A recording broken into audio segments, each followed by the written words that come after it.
Hola a todas y a todos. Continuamos con nuestros estudios de antropología. Y hoy entramos en un tema que han iniciado también las pensadoras, sobre todo pensadoras feministas, el estudio de las masculinidades. Seguidme.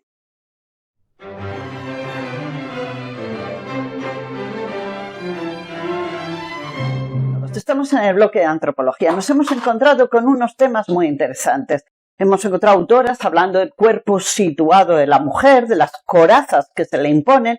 Hemos hablado también de la vejez y nos hemos encontrado con estudios, por ejemplo, Margaret Mead, de Antropología Universal, en donde nos viene a decir, pues precisamente la estructura de género no es universal, de género masculino concretamente, que es de lo que vamos a hablar.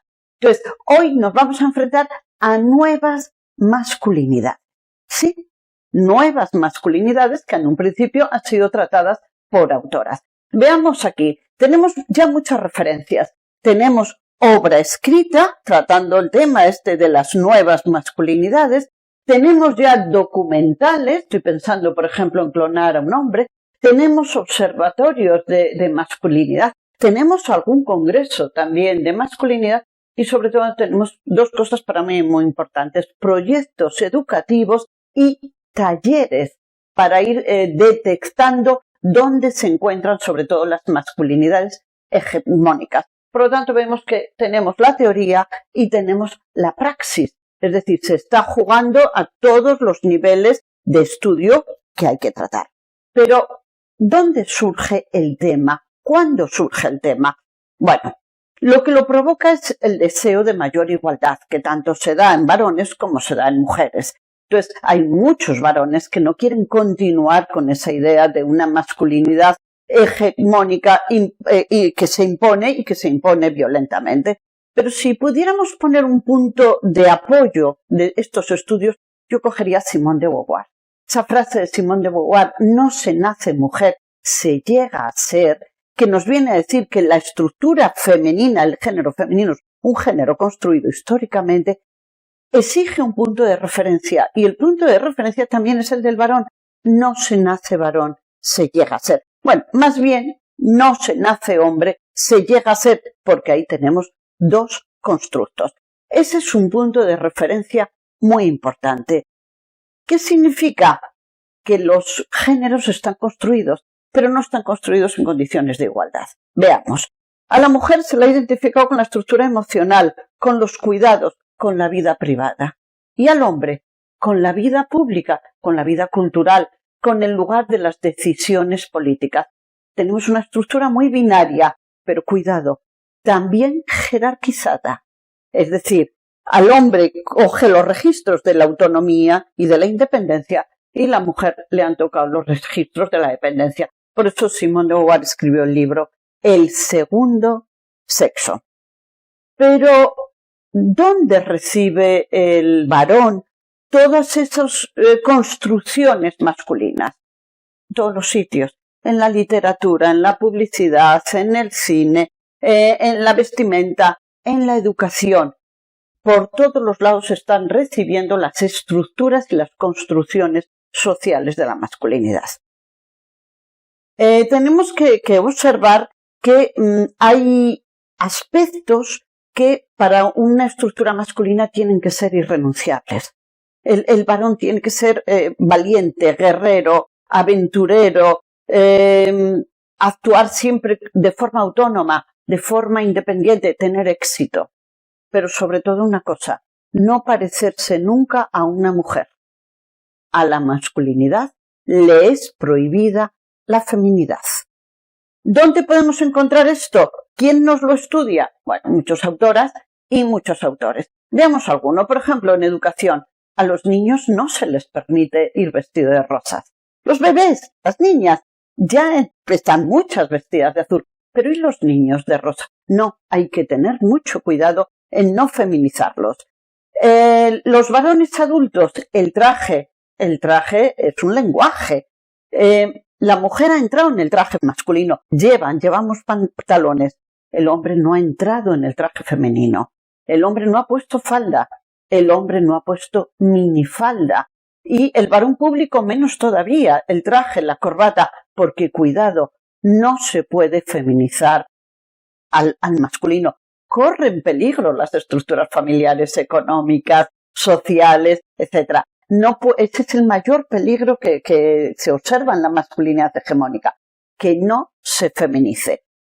También lo vemos en la televisión, en toda la publicidad, pero lo vemos en el cine. Hay estudios muy interesantes sobre el western americano. ¿Quién es el gran aventurero americano? Esa persona que va solo, que va, no necesita de nadie, que es triunfador y que puede dejar sus sentimientos y sus emociones en segundo lugar, porque lo primero que tiene es su meta, su finalidad planificada. El cine clásico, también tenemos estudios de ellos.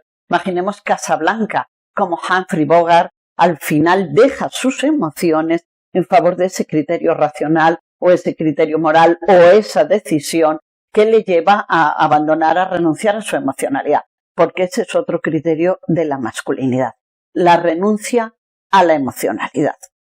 Pero hoy día la masculinidad está en crisis. Hay incertidumbre en la masculinidad.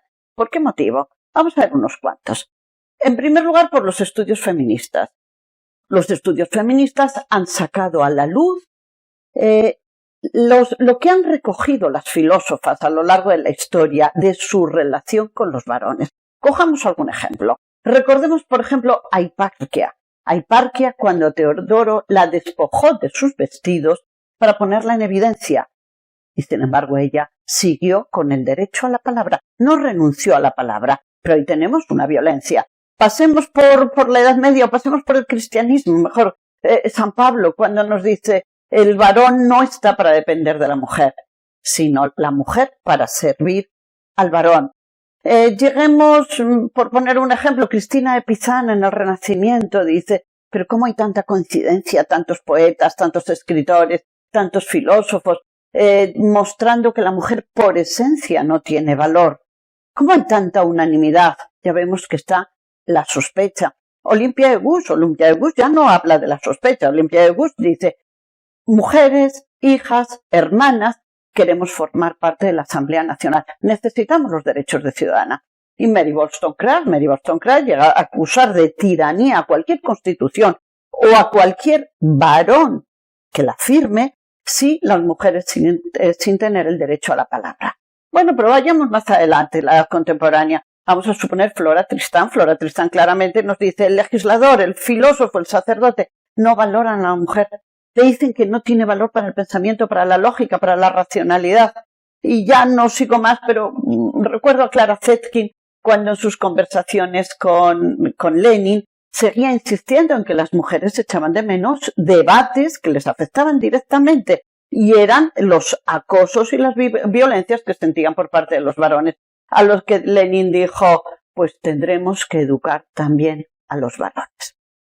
Estos datos, más alguno otro muy significativo, por ejemplo, las reflexiones, los estudios, las denuncias de las personas homosexuales.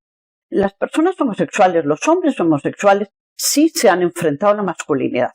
Y se han enfrentado en cuerpo y alma. No solo de forma escrita, con sus reivindicaciones, sino también en su propio cuerpo. Recordamos aquí a Preciado cuando decía, es que hoy día las revoluciones no se pueden hacer solo con la palabra, hay que hacerlas también con el cuerpo. Los homosexuales, bien claramente, han visto ellos cómo han tenido que adoptar el género femenino y cómo se les ha asociado a hombres afeminados. Y sin embargo, ellos discuten y dicen, ¿pero por qué?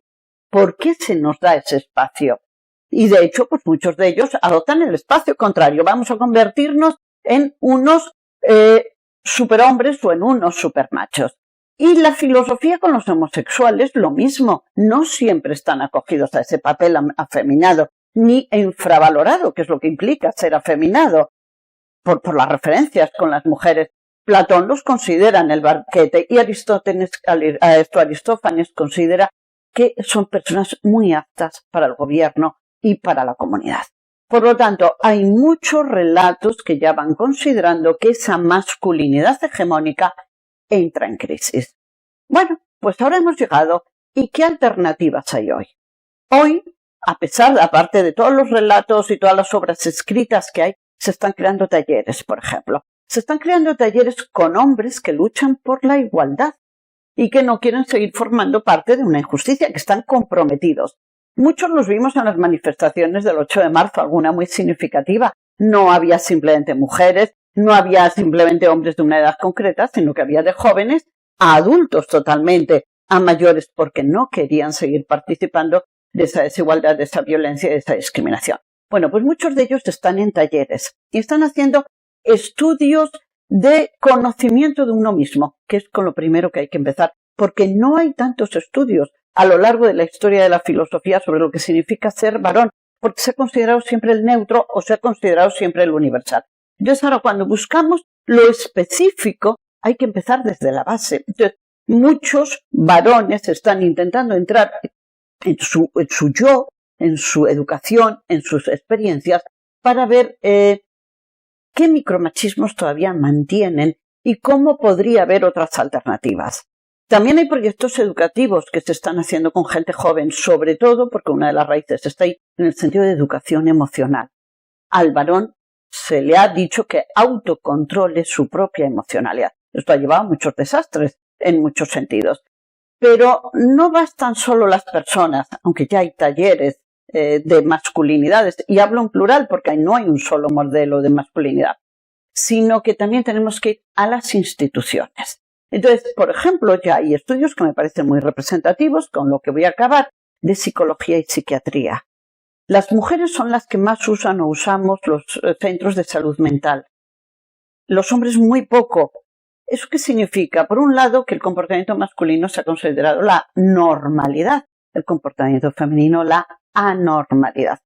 Pero ¿no será que no hay suficientes estudios de perspectiva de género? Y en este caso hablamos de perspectiva de género masculina para la salud mental. Sabemos perfectamente que los casos de suicidio, de violaciones, de drogadicción, de violencias en general se dan normalmente o con mucha más intensidad en el mundo masculino.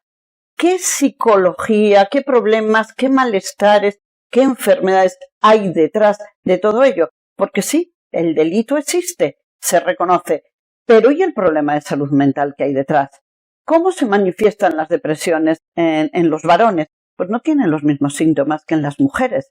Por lo tanto, eso necesita estudios de saber cómo se van creando hipermasculinidades, cómo se van apartando de la sociedad muchos varones por la irritabilidad que eso les supone, cómo cuando pierden el trabajo, que es uno de los lugares en donde hay que poner a prueba la masculinidad, no en la vida privada se ha dejado para las mujeres, cómo cuando pierden el trabajo, bien por paro, bien por jubilación, se entra ahí en una situación de pérdida de identidad. Entonces, vemos que igual que en psicología y en psiquiatría tiene que haber estudios de perspectiva de género, en otros campos también. Bueno, todo esto está en proceso. Yo os aconsejo que investiguéis, porque podéis investigar por la parte teórica, como por la parte práctica, como por la parte documental. Os aconsejo que miréis, por ejemplo, clonar a un hombre y veáis los nuevos estudios, los nuevos perfiles y los pasos que se están dando. Esto sí, estamos en proceso.